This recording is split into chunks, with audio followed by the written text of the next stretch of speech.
చాలామంది science and spirituality అంటే వేరు వేరు దారులని, ఒకదానికొకటి సంబంధం లేదని అనుకుంటూ ఉంటారు కదా! కానీ ఆ రెండిటిని కలిపి ఒకే ఒక బ్రిడ్జ్ అన్‌లర్నింగ్ అని మీకు తెలుసా? ఫర్ ఎగ్జాంపుల్ ఇలా ఆలోచించండి. మీరు ఈ ప్రపంచాన్ని చూస్తున్న చూపు నిజంగా మీ చూపేనా? లేదా చిన్నప్పటి నుంచి ఎవరో మీరిలా చూడాలని మీకు నేర్పించారా? అంటే మన గ్రంథాలని కేవలం కథలుగా చూడమని, సైన్స్ చెప్పేది మాత్రమే నిజంగా నమ్మమని మీరనుకుంటూ ఉండవచ్చు. లేదా ఎవరైనా మీకలా నేర్పించి ఉండవచ్చు. ఇక్కడ పాయింట్ సైన్స్ కరెక్టా లేదా స్పిరిచువాలిటీ కరెక్టా అనేది కాదు. ఆ రెండిటిని కలిపి అర్థం చేసుకోవటంలో ఉంది. ఫర్ ఎగ్జాంపుల్ మనం కొద్దిగా వెనక్కి వెళ్ళి చూద్దాం. వేల సంవత్సరాల క్రితం మన ఋషుల దగ్గర లేదా గురువుల దగ్గర టెలిస్కోప్స్ లేవు, ల్యాబ్స్ లేవు, అలాగని కంప్యూటర్స్ లేవు. కానీ వాళ్ళ దగ్గర వీటన్నిటికంటే ముందు వచ్చే గొప్ప వెపన్ అవుతుంది. అదే గమనించడం, అబ్జర్వేషన్. వాళ్ళు సూర్యుడు ఎప్పుడు వస్తున్నాడో చూశారు. చంద్రుడు ఎలా తిరుగుతున్నాడో చూశారు. ఋతువులు ఎలా మారుతాయో చూశారు. వాళ్ళు రోజు చూస్తూ చూస్తూ ఒక ప్యాటర్న్ని గమనించారు.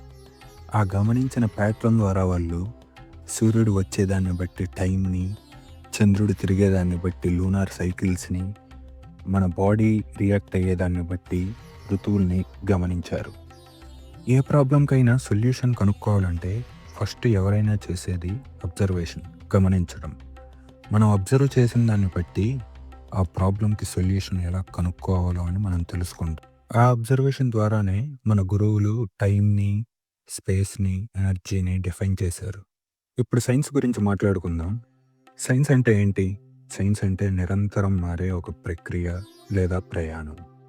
ఫర్ ఎగ్జాంపుల్ ఒకప్పుడు యాటమ్ అనేది విభజించలేని ఒక చిన్న కణం అని అన్నారు సైంటిస్ట్స్. దాని తర్వాత దాన్ని అన్లర్న్ చేసి యాటమ్‌లో న్యూట్రాన్స్, ప్రోటాన్స్, ఎలక్ట్రాన్స్ ఉంటాయని కనుగొన్నారు. మళ్ళీ దాన్ని అన్లర్న్ చేసి క్వాంటమ్ ఫిజిక్స్ ద్వారా అంతా ఒక వేవ్ ఎనర్జీ అని తెలుసుకున్నారు. ఇక్కడ పాయింట్ ఏంటంటే సైన్స్ ఎదగాలంటే పాత థియరీస్‌ని చంపేయాలి. అంటే పాతది పోతేనే కొత్తది వస్తుందని సైన్స్ చెప్పే అన్లర్నింగ్.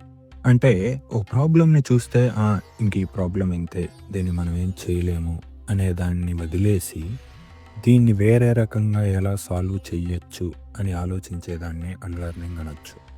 ఇప్పుడు మన ప్రాచీన గ్రంథాల దగ్గరికి మళ్ళీ వద్దాం.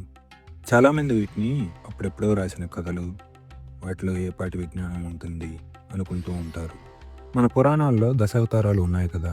వీటిని మనం కేవలం కథలుగా చూస్తాం. కానీ ఒక్కసారి మీ పాత నమ్మకాన్ని అన్లర్న్ చేసి చూస్తే వాటిలో ఎవల్యూషన్ ఆఫ్ లైఫ్ ప్రాసెస్ కనిపిస్తుంది. సైన్స్ పరంగా డార్విన్ చెప్పిన ఎవల్యూషన్ ఆఫ్ లైఫ్ ప్రాసెస్ అంటే ఏంటి? ఫస్ట్ లైఫ్ అనేది వాటర్‌లో పుట్టింది. తర్వాత నేల మీదకొచ్చింది. దాని తర్వాత జంతువులుగా మారింది. దాని తర్వాత ఆది మానవులుగా మారింది. దాని తర్వాత మొత్తానికి మనం ఒక సివిలైజేషన్‌గా ఫామ్ అయ్యామని చెప్తుంది. మనం క్లోజ్‌గా అబ్జర్వ్ చేసి చూస్తే మన దశావతారాల ప్రాసెస్ కూడా సేమ్ ఇలాగే ఉంటుంది. ఫస్ట్ మత్స్య అవతారం వాటర్‌లో ఉంది. కూర్మ అవతారం వాటర్‌లో నుంచి ల్యాండ్ మీదకొచ్చింది. నరసింహ అవతారం సగం మనిషి, సగం జంతువు. తరువాత పరశురాముని అవతారం. మొదట టూల్స్ వాడిన వ్యక్తిగా మనం పరశురాముడిని చెప్పుకోవచ్చు. దాని తర్వాత రామ అవతారం. రాముడు రాజ్యం ఎలా పరిపాలించాలో చెప్పాడు. ధర్మం ఎలా పాటించాలో చెప్పాడు. బంధాలు, బంధుత్వాలు ఎలా నిలుపుకోవాలో చెప్పారు. దాని తర్వాత శ్రీకృష్ణుడి అవతారం. శ్రీకృష్ణుడు ఆయన ఒక పొలిటీషియన్, సైకియాట్రిస్ట్, వాట్ నాట్. ఆయనకు తెలియనిదేంది, ఆయన చెప్పనిదేంది. మన పూర్వీకులు సైన్స్‌ని కథల రూపంలో చెప్పారు. దానికి కారణం ఏంటో మీకు తెలుసా? వాళ్ళు గనక ఇదే విషయాన్ని ఒక కాంప్లెక్స్ మ్యాథ్స్ ఫార్ములాలో చెప్పుంటే దాని మీద ఆసక్తి ఉన్నవాళ్ళు తప్ప ఎవరూ దాని గురించి తెలుసుకోవాలనుకోరు. కానీ అదే కథల రూపంలో చెబితే అవి దశాబ్దాలు అలాగే ఉండిపోతాయని వారు కథల రూపంలో చెప్పారు. ఇక్కడ మనం చేయాల్సింది అవి కేవలం కథలు అనే భావాన్ని అన్లర్న్ చేసి వాటిల్లో సైన్స్ ఏ రకంగా ఇమిడి ఉంది అనే దాన్ని అర్థం చేసుకోవడమే. ఇప్పుడు క్వాంటమ్ ఫిజిక్స్ చెప్పిన క్వాంటమ్ అబ్జర్వర్ ఎఫెక్ట్ గురించి తెలుసుకుందాం. అబ్జర్వర్ని బట్టి పదార్థం దాని షేప్ ఆర్ రూపాన్ని మార్చుకుంటుంది అని. దీన్ని డబుల్ స్లిట్ ఎక్స్పెరిమెంట్ ద్వారా తెలుసుకున్నారు. ఇప్పుడు మన పురాణాల్లోకి వద్దాం మళ్ళీ. యద్భావం తద్భవతి. అందరూ వినే ఉంటారు ఈ శ్లోకాన్ని. దీనికి అర్థం నువ్వు చూసే దృష్టిని బట్టి ఈ సృష్టి మారుతుంది అని. ఈ రెండిటి అర్థాలు ఒకటే అయినా మనం మాత్రం ఒకటి సైన్స్ అని ఇంకోటి మూఢనమ్మకం అనే గొడవలో పడి అసలు విషయాన్ని అర్థం చేయలేకపోతున్నాం. సో ఇక్కడ సైన్స్ అండ్ స్పిరిచువాలిటీ అనే రెండు మ్యాసివ్ సిస్టమ్స్ ఉన్నాయి. సైన్స్ చెప్తుంది ప్రపంచాన్ని కొలిచి అర్థం చేసుకో అని, స్పిరిచువాలిటీ చెప్తుంది నిన్ను నువ్వు అర్థం చేసుకొని ప్రపంచాన్ని నడిపించు అని. సాధారణంగా మనం ఏదో ఒక సైడ్ ఎంచుకోవడానికి చూస్తాం, ఏదర్ సైన్స్ ఆ స్పిరిచువాలిటీ అని. కానీ ఏ సైడు ఎంచుకోకపోవడమే అన్లర్నింగ్ అంటే. మనం ఈ రెండు వేరు అనే ఆలోచనను అన్లర్న్ చేయాలి. ఇవి ఒకదానికొకటి వ్యతిరేకం కాదు అని. ఫర్ ఎగ్జాంపుల్, అన్సర్టనిటీ ప్రిన్సిపల్ ఇచ్చిన వార్నర్ హైసెన్బర్గ్ భారతీయ తత్వశాస్త్రాన్ని చదివారు. పార్టికల్స్ లోతుల్లోకి వెళ్ళే కొద్దీ పార్టికల్స్కు మించిన లాంగ్వేజ్ మనకు అవసరమని ఆయన అర్థం చేసుకున్నారు.